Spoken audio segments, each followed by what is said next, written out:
por escuchar un poco sobre la realidad cubana, que lamentablemente se parece últimamente a la realidad venezolana, más bien al revés. Se está emulando desde Venezuela un modelo fracasado.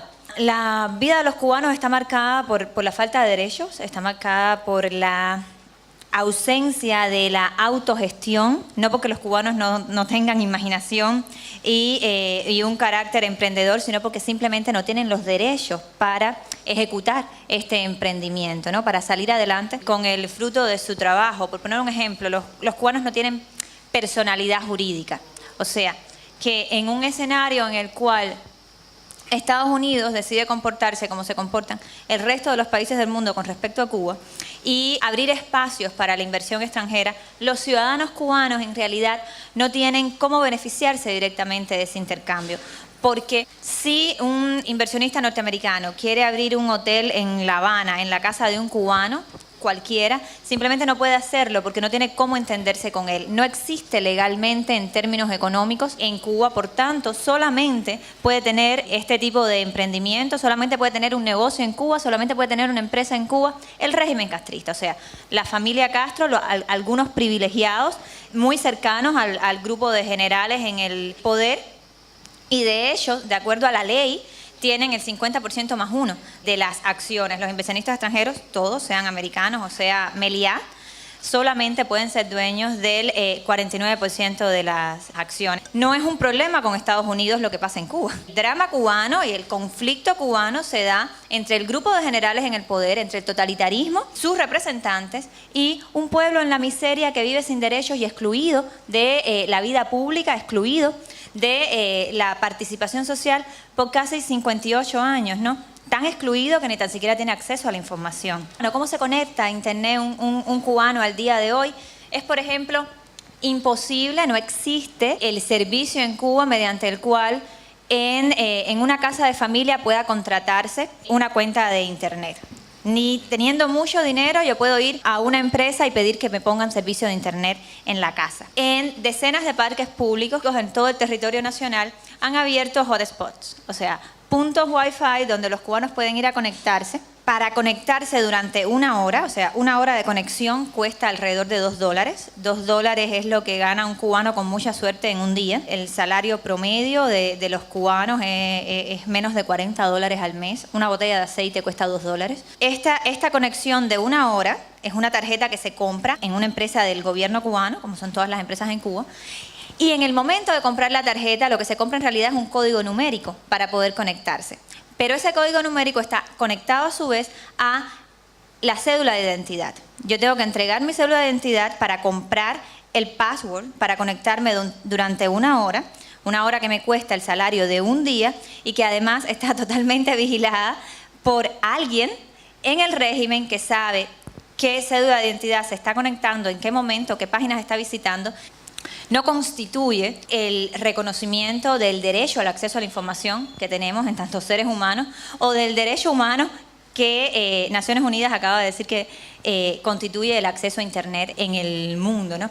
Esta es la vida de los cubanos, ¿no? Simplemente no tienes las riendas de tu propia vida, ¿no? No puedes tomar decisiones trascendentes que pueden ir desde el tipo de educación que reciben tus hijos hasta el centro de trabajo al que irás a laborar cuando termines la universidad, los que tienen la suerte de ir a la universidad o cuando termines tus estudios, porque como los estudios en Cuba son públicos, es decir, como los cubanos no tienen que pagar directamente por la educación, pagan de manera indirecta, ya les conté cuál es el sueldo promedio de un profesional cubano, entonces el Estado, el régimen, se instituye como el gran donante, como el gran abastecedor de educación y de salud, aunque ambos sistemas estén colapsados y por tanto vas a ir a trabajar allí donde ese régimen lo necesite o donde ese régimen determine. Raúl Castro es distinto de su hermano, no porque sea menos criminal o porque sea menos mafioso, ¿no? Recordemos que además llega de manera dinástica al poder. Los cubanos nunca escogieron a Fidel Castro, tampoco escogieron nunca a Raúl Castro. Su reinado se diferencia del de su hermano en los mecanismos de represión.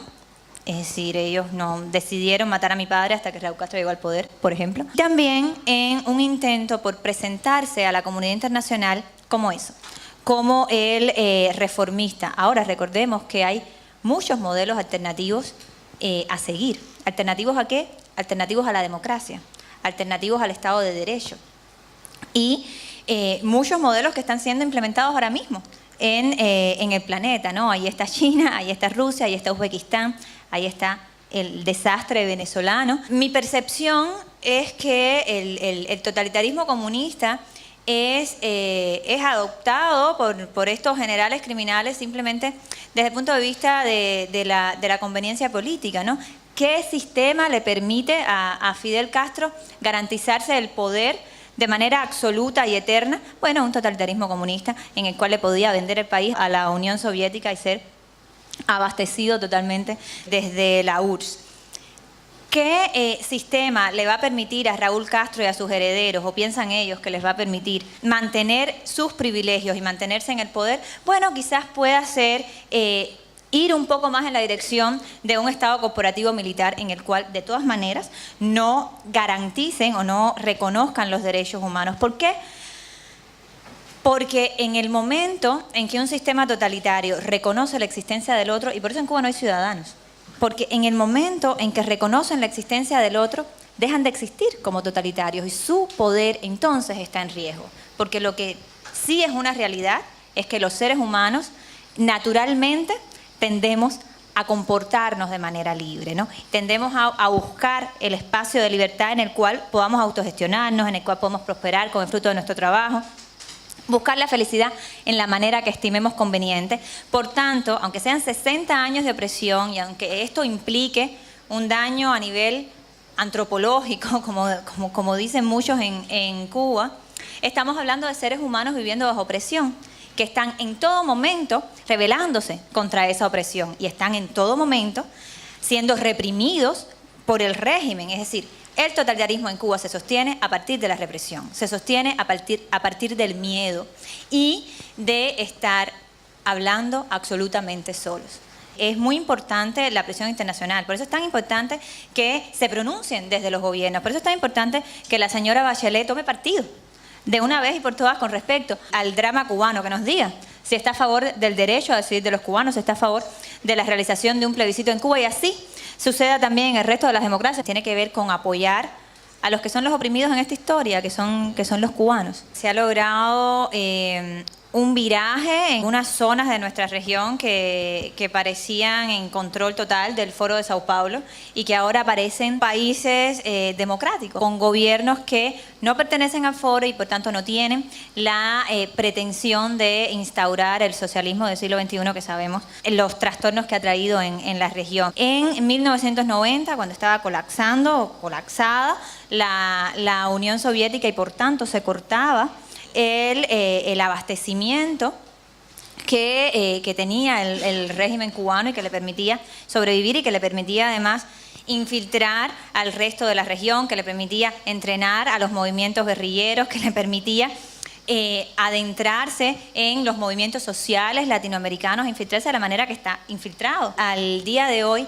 En ese momento a Fidel Castro no se le ocurrió otra cosa que, junto con Lula da Silva, crear el Foro de Sao Paulo, que es, como ustedes conocen, una plataforma de partidos políticos de izquierda, algunos de ellos muy respetables, otros de ellos movimientos guerrilleros, ¿no? Como puede ser la FARC o como pudo ser el FMLN, ¿no? Desde esta plataforma se ayudó a llegar al poder a Hugo Chávez y desde 1998, con los recursos del pueblo venezolano, comenzó una ofensiva que conllevó a que hace 2 años, cuando uno miraba el mapa de América Latina, no solamente estuvieran en su mayoría partidos del Foro de Sao Paulo en el poder, sino que esto se tradujera en un elevado nivel de impunidad para estos regímenes en toda la región y especialmente para el gobierno cubano. Esa situación ha cambiado un poco en los últimos años, pero eso no significa que el nivel de coordinación de estas entidades no siga siendo un hecho, ¿no? La última reunión fue en Managua en enero de 2017, ¿no? Y constituye una amenaza a la estabilidad democrática de la región. Definitivamente el abastecimiento que viene desde Venezuela se está cortando, se acabaron los recursos del pueblo venezolano, porque eso hacen los regímenes autoritarios, eso hacen, pero el elemento económico no es el único y, en mi opinión, no es el determinante en el sentido de un cambio hacia la democracia. Lo vemos en China y lo vimos en Cuba en 1990, ¿no? En Cuba el hambre ha sido una realidad por muchísimos años, ¿no? Pero ha habido momentos de colapso casi total, ¿no? Y ese momento fue los 90 en Cuba, donde de hecho hubo explosiones sociales por la falta de alimentos, por las necesidades más básicas, que se mantienen hasta hoy, no tan críticas, aunque muy críticas con respecto al resto de América Latina. Y el gobierno respondió con violencia, y el gobierno respondió con un éxodo masivo, abriendo las fronteras, y el régimen fue capaz de sobrevivir a esa situación económica. ¿Por qué? Porque la economía cubana y la economía del régimen no se puede juzgar como se juzga la economía de cualquier país libre. Es decir, la manera en la que sobrevive la familia Castro puede ser desde a partir del tráfico de armas con Norcorea o la venta de diamantes en África, ¿no? ¿Quién sabe cómo pueden sostenerse? Se ha documentado este tipo de ejemplos que yo estoy dando, pero en cualquier caso no es una economía transparente, no es a partir del análisis de los números de la economía cubana que vamos a saber cuán bien o cuán mal está la familia Castro. Y ellos gobiernan el país como su finca personal, y como tal se comportan, ¿no? Como tal son consecuentes, y eso tiene que ver con la pregunta sobre la diferencia entre Raúl y Fidel Castro, ¿no? Y en ese sentido no es sustantiva, porque simplemente se trata de mantenerse en el poder y mantener los privilegios haciendo lo que sea que haya que hacer y comportándose como una mafia en el poder, porque la barrera la pone el régimen, la ponen las leyes del régimen. La administración Trump, como el resto de las administraciones democráticas del mundo, deberían, y nuestra petición es la misma que para la señora Bachelet, es que tomen partido por el pueblo cubano, que el engagement sea con el pueblo cubano, que la mano amiga sea extendida realmente a la ciudadanía. Y para eso, la herramienta que nosotros estamos impulsando es la realización de un plebiscito, y es prácticamente la única herramienta que puede garantizar la oportunidad de participación para todos los cubanos en un escenario donde legalmente está absolutamente todo cerrado y en un ambiente que no permite el disenso, que no permite la expresión alternativa.